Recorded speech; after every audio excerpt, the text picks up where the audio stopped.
Well, welcome to week number 8, halfway through the whole semester. The big event for this coming week will be your midterm exam. That'll be 80 points. I was going to say 80 questions. Actually, it's not quite 80 questions, just several questions that will add up to 80 points.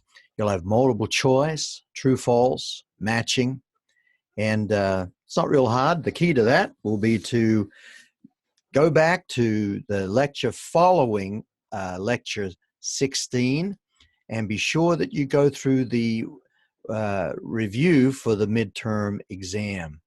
Exam 1, there's only 2 big exams, this one and of course the final exam.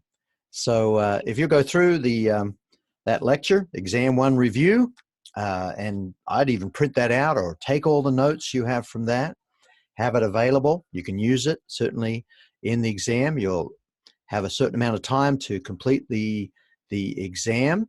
I think it's a fair amount of time. And if there's a problem in completing that exam, you have the power go out, some catastrophic event takes place while you're doing it, be sure just to email me or text me, whatever, to let me know, and I can always give you another attempt or wipe out the attempts that you had, so you can begin again. So I want to help you do well. In addition to that 80-point exam, you'll have a map exam of 20 points. So have your map handy, ready to go with all the right places on it.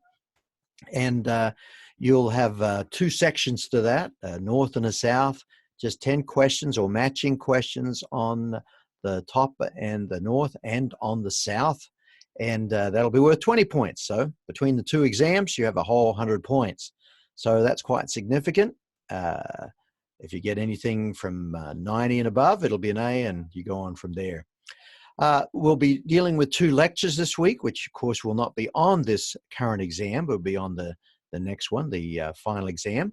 We'll be talking about the gospel to the ends of the earth, which is the last section of the book of Acts. Hope you've been enjoying that.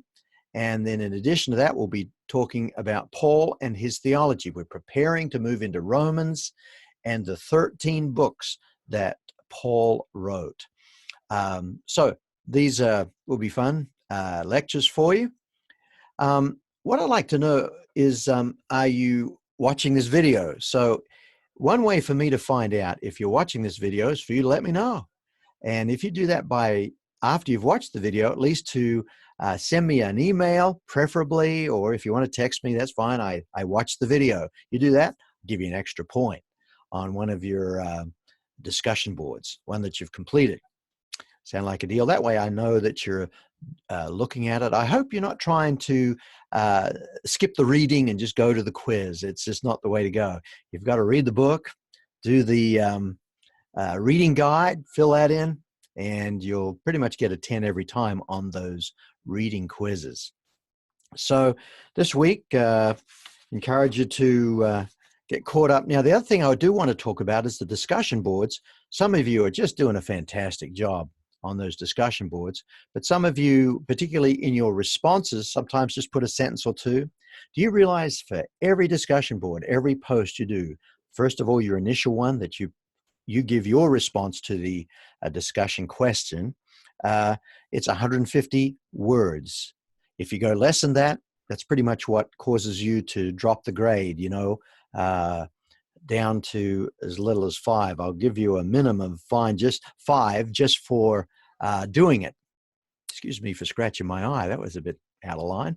The other thing is to, for the responses, also 150 words. You can't just give just a simple response, 25 words, always 150 words. So you do respond with some measure of thought, and that it's more than just saying, hey, that was a great discussion or whatever.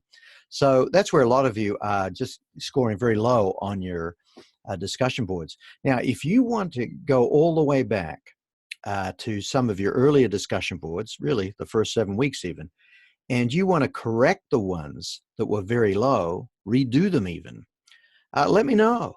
And I'd be happy to work with you particularly if we do it through email. In fact, there was one student who emailed me and asked how she could increase her grade. I pointed out the various discussion boards and quizzes and so forth that she had done poorly on, or she had simply overlooked to do. And she went back and corrected them. She started out with a D, and after making those corrections, she worked her way all the way up to an A. Well, I'd be happy to help you do the same thing.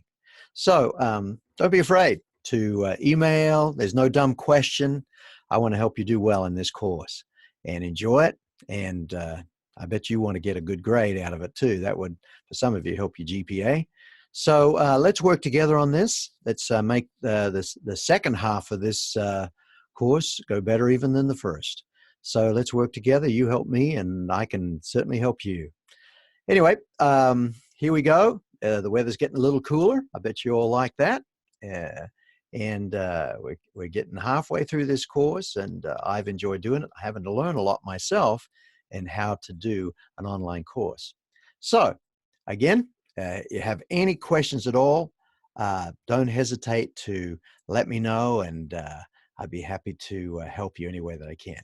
All right? God bless you.